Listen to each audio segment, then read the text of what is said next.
My mother-in-law Dolores stood over the trash can holding my daughter's unicorn birthday cake like it was contaminated waste.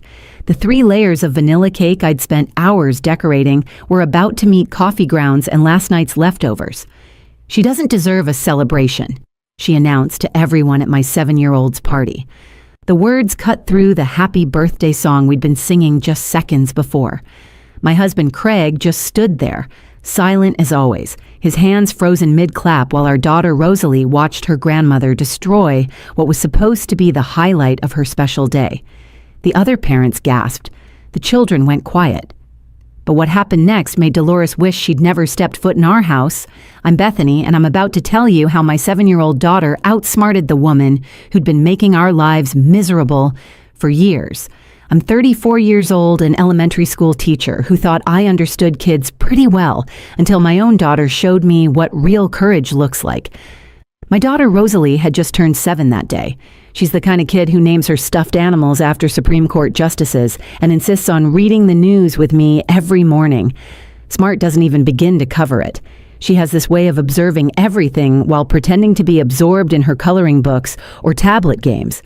Craig, my husband of 9 years, works as a software developer for a tech startup downtown. He's 36, brilliant with computers, terrible with confrontation. He's the guy who apologizes when someone else steps on his foot. I fell in love with his gentleness, but that same quality meant he never stood up to the one person who needed standing up to the most. That person was Dolores, age 62, retired bank manager, and professional destroyer of joy. She had opinions about everything from how I folded fitted sheets to how many vegetables should be on Rosalie's plate. In her world, children should be seen, not heard, and definitely not celebrated unless they'd earned it through academic perfection and complete obedience. The birthday party was supposed to be simple. 3 kids from Rosalie's new school, their parents, us, and Dolores. 12 people total in our Portland home, with paper butterfly decorations and a homemade cake. But Dolores had other plans. She always had other plans. What she didn't know was that Rosalie had been planning something too. For weeks, my daughter had been working on what she called her special project on her tablet. Every time I asked about it, she'd give me this little smile and say it was for school. Craig thought it was probably another one of her creative writing stories. We were both wrong. The moment Dolores dropped that cake in the trash, I saw something change in Rosalie's face. The tears were there, yes, but behind them was something else. A look I recognized from my own childhood when I finally decided I'd had enough of being pushed around. She wiped her eyes, walked over to her tablet, and said the words that would change everything. "Grandma, I made you a special video. Want to see it?" I should have known something was wrong when Dolores arrived at Rosalie's birthday party, carrying nothing but her oversized purse and that familiar look of disapproval. She walked through our front door at exactly 2 p.m., surveying our living room like a health inspector who'd already decided to fail the restaurant. No gift bag, no card, not even a half-hearted balloon from the dollar store. The morning had started so differently. Rosalie bounced into our bedroom at 6 a.m., wearing her favorite purple dress, the one with tiny silver stars that she'd picked out specially for today. "Mommy, do you think Grandma Dolores will like my surprise?" she asked, clutching her tablet against her chest like a treasure. For the past month, she'd been secretly working on something she called her appreciation project for school.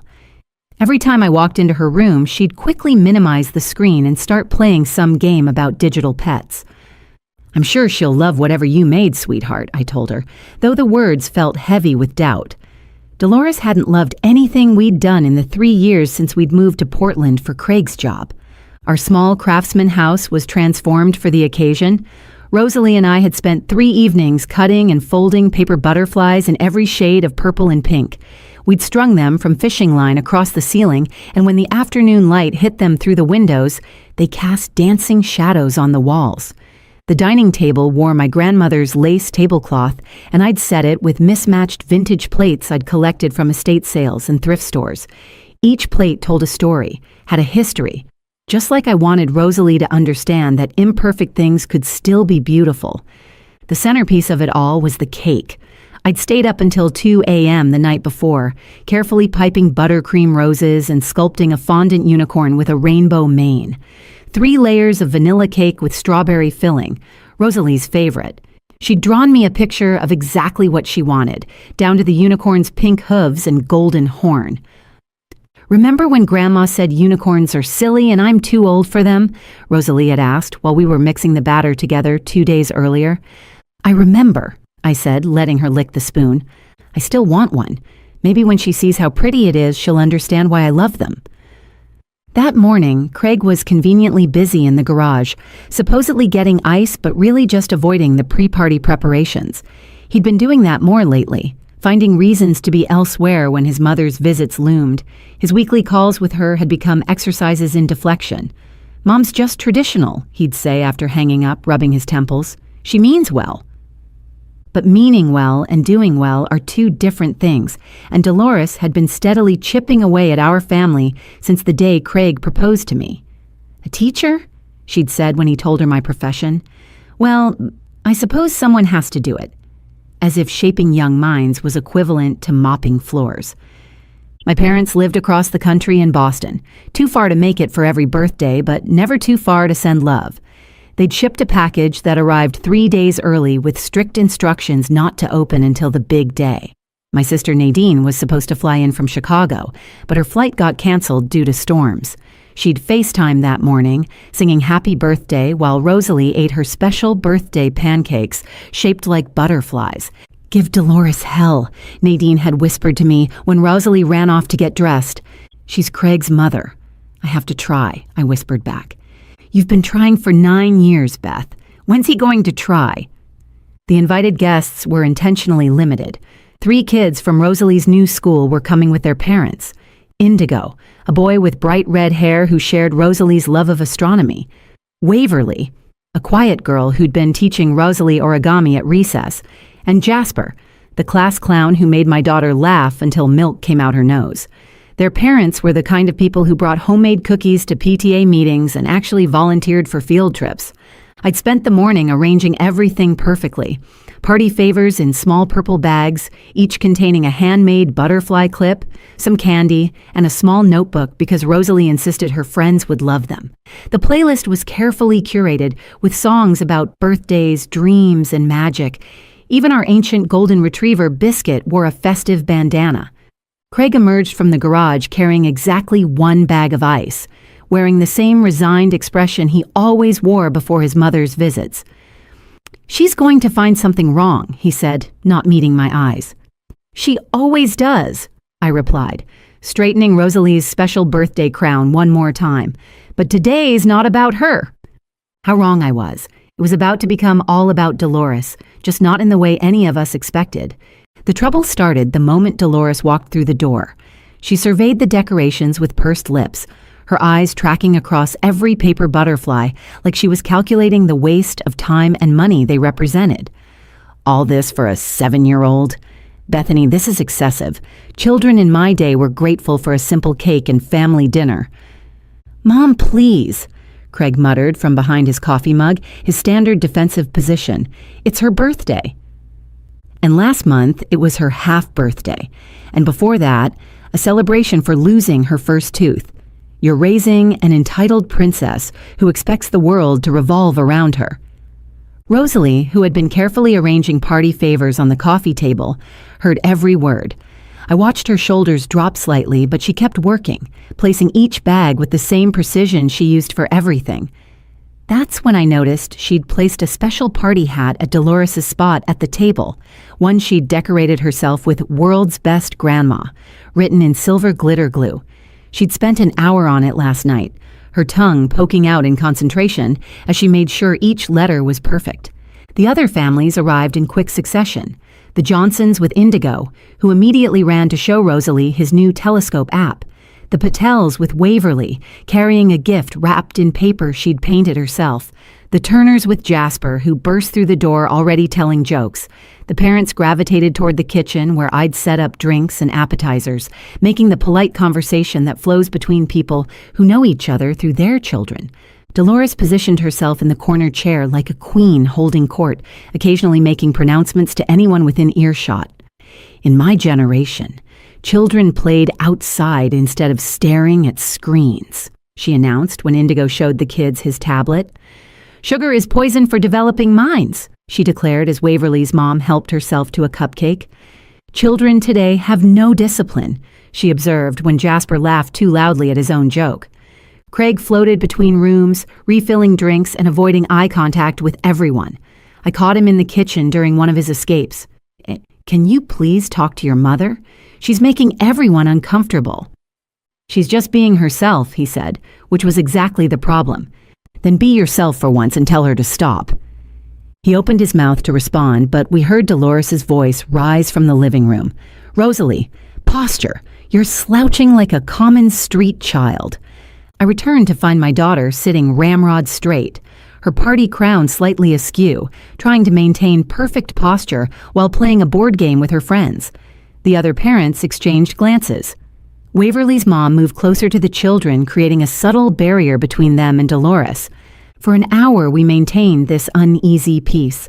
The kids played Pin the Horn on the Unicorn, which Dolores called encouraging delusion about mythical creatures.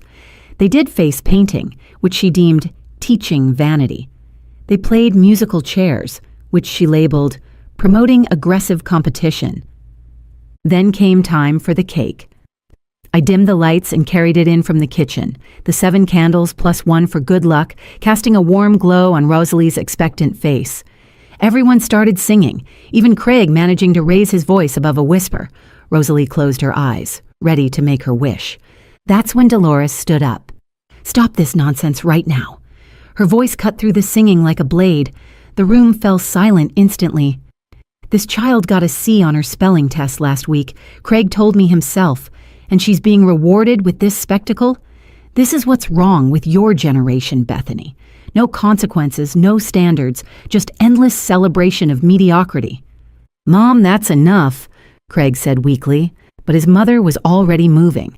No, it's not enough. Someone needs to teach this child that rewards must be earned through excellence, not just existence. Before anyone could react, she grabbed the entire cake with both hands, plate and all. She marched into the kitchen with the determination of someone on a moral crusade. We all stood frozen as she held it over the trash can. She doesn't deserve a celebration, Dolores announced. Then she dropped it. The cake hit the trash with a wet thud. The fondant unicorn's head broke off and rolled across the coffee grounds and orange peels. Pink and purple frosting smeared against the plastic bag. 3 layers of carefully baked love disappeared into the garbage. The room was silent except for Biscuit whimpering from his bed. Indigo's mom covered her mouth with both hands. Waverly started crying. Jasper, the class clown, stood perfectly still for maybe the first time in his life. But all I could see was Rosalie's face. Tears pooled in her eyes but didn't fall, as if she was willing them to stay put through sheer determination. Her bottom lip trembled as she stared at the trash can where her birthday cake, her magical unicorn cake that she'd designed and dreamed about, lay in ruins among the household garbage. Craig stood frozen, his mouth opening and closing like a fish gasping for air. Mom, that was completely inappropriate. You shouldn't have done that.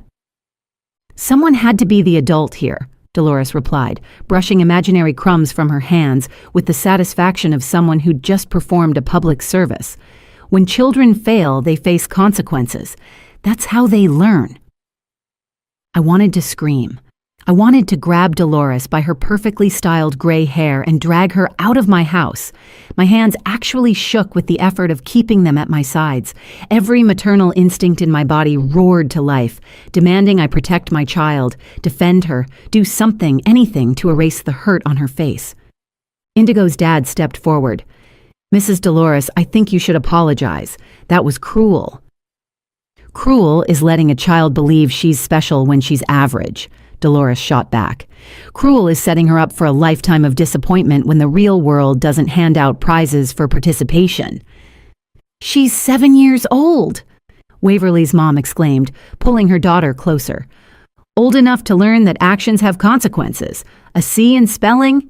In my day, that meant no dessert for a month, let alone a party. Craig finally found words again, though they came out strangled. The spelling test was on advanced words. The teacher said she did well considering they'd just started the unit. Excuses, Dolores waved him off. You always make excuses for them both. That's when I saw something unexpected happen on Rosalie's face.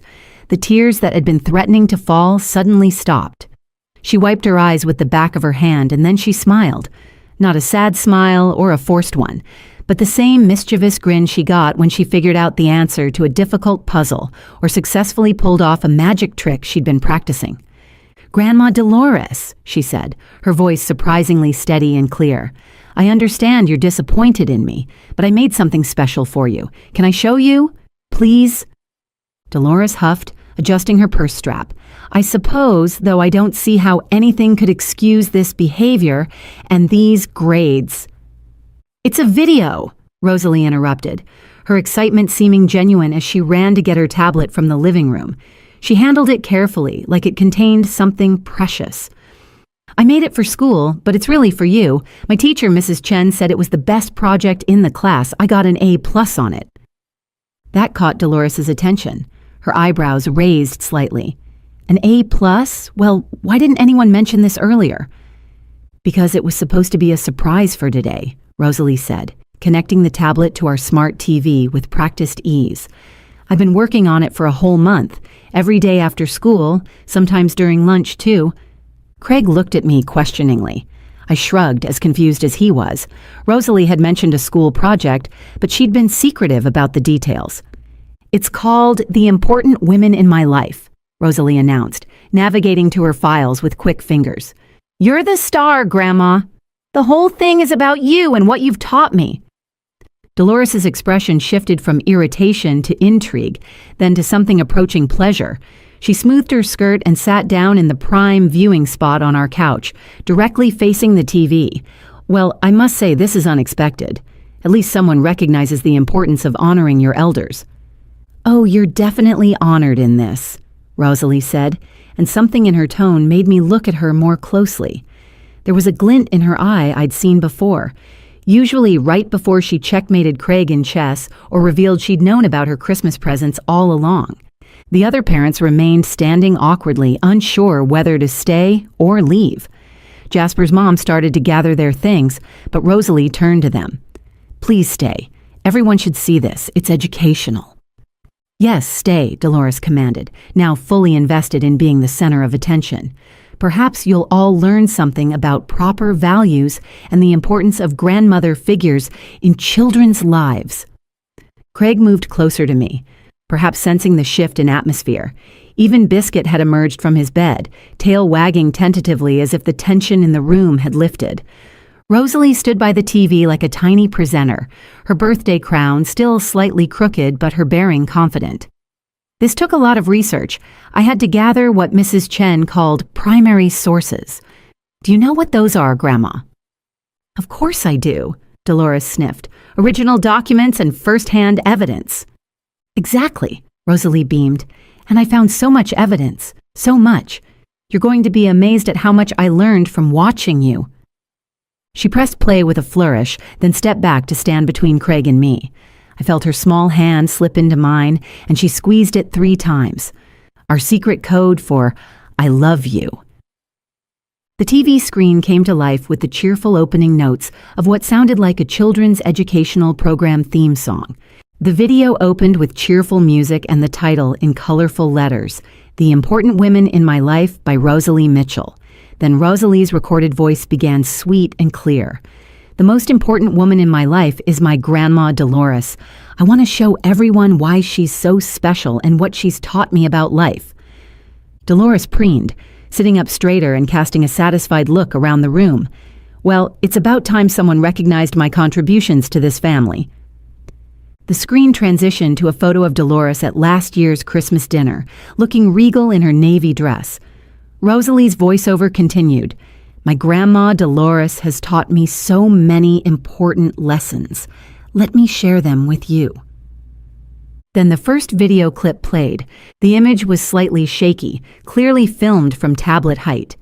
The date stamp showed Thanksgiving just 6 months ago. Dolores's voice rang out crystal clear. "That child is manipulative just like her mother. She cries to get attention. It's pathetic, really. 7 years old and still acting like a baby whenever things don't go her way." The video showed Dolores sitting in our living room, talking on her phone while I was in the bathroom. The angle revealed something else. Rosalie visible in the reflection of the china cabinet glass, curled up on the couch where she was supposedly napping, tears streaming down her face as she heard every word. Dolores went white. "How did you get this?" But the video continued. The next clip was from Christmas morning, a FaceTime call Dolores didn't know was being recorded. Craig married beneath him, obviously. Bethany can't cook properly, can't keep house to any decent standard, and she's raising a spoiled brat. I'm embarrassed to tell my friends about them. When they ask about my son's family, I change the subject. The room was absolutely silent except for the TV. Even the children seemed to understand something significant was happening. Another clip rolled. Dolores at Rosalie's school play 2 months ago, talking to another grandmother in the lobby. She can't even remember her lines properly. No talent whatsoever, just like her mother. Not like my friend Margaret's granddaughter, who's already been accepted to the gifted program. Now there's a child with actual potential. Rosalie's probably going to be average her whole life. Maybe below average if she takes after Bethany's side. Craig made a sound like he'd been punched. His face had gone from confused to horrified as he watched his mother destroy his daughter with surgical precision. The clips kept coming, each one worse than the last. Dolores telling her hairdresser that Rosalie was chunky and would probably have weight problems like all the women on Bethany's side. Dolores on the phone with her sister saying Craig was too weak to divorce me, but she was working on it. Dolores at a restaurant with her book club, describing how she was documenting every parenting mistake I made for future custody hearings if Craig ever comes to his senses. But the worst was the last one. The timestamp showed just 2 weeks ago. Dolores was in our guest room, her voice clear and deliberate.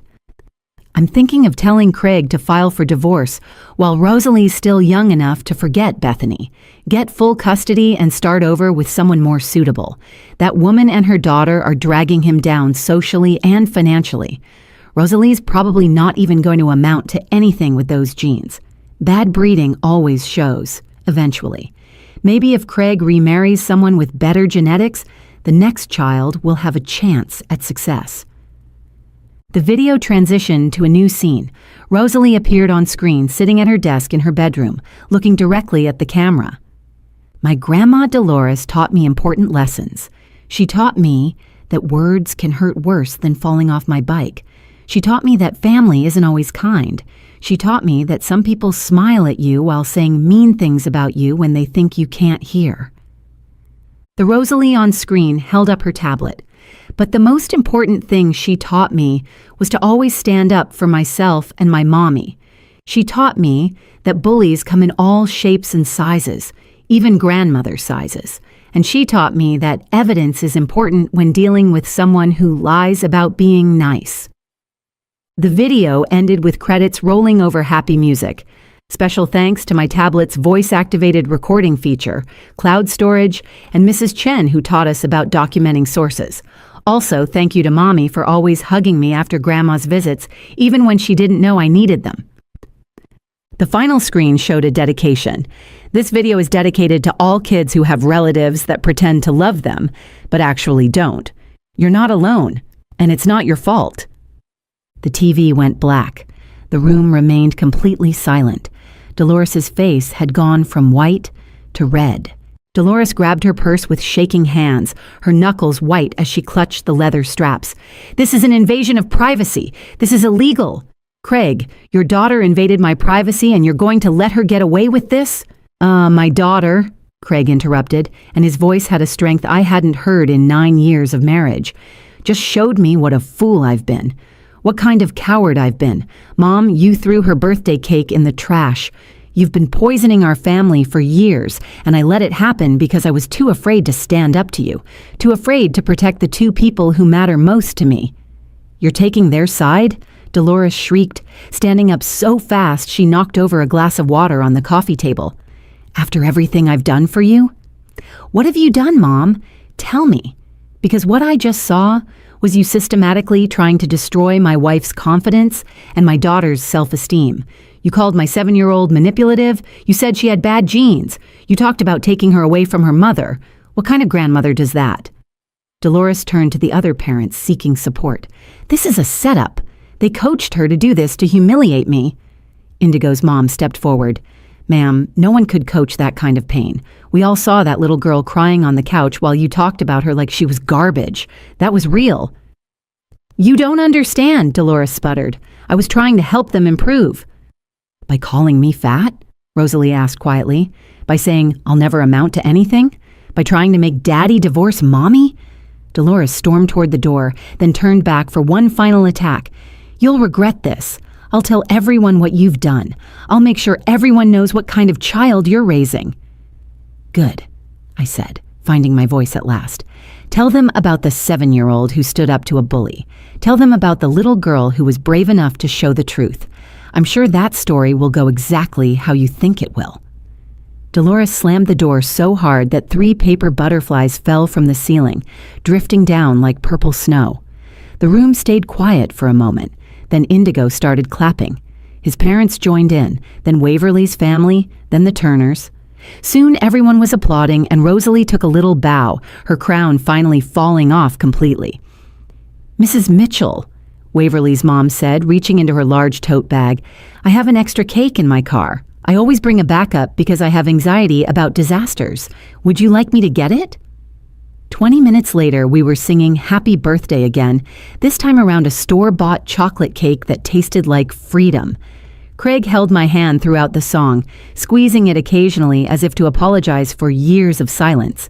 When Rosalie blew out her candles, everyone cheered twice as loud as before. After the guests left, I found Rosalie in her room, writing in her journal. She showed me the entry. "Today I turned 7. Grandma threw my cake away, but I got something better." Daddy finally stood up for us. He used his loud voice. "Best birthday ever." Then she showed me the next line. "P.S. Mrs." Chen didn't really assign that project, but she did say I should document bullying whenever I see it. I think I documented it pretty good. "Rosalie, how long were you recording Grandma?" "Since Christmas, when she made you cry in the bathroom. I heard you, Mommy. That's when I started keeping evidence. Mrs. Chen taught us about evidence in our justice unit." 6 months have passed since that birthday. Dolores sent one letter through a lawyer claiming we'd violated her privacy rights. Our lawyer, Nadine's husband, laughed and explained that Oregon is a one-party consent state. Rosalie had done nothing illegal by recording conversations she was part of.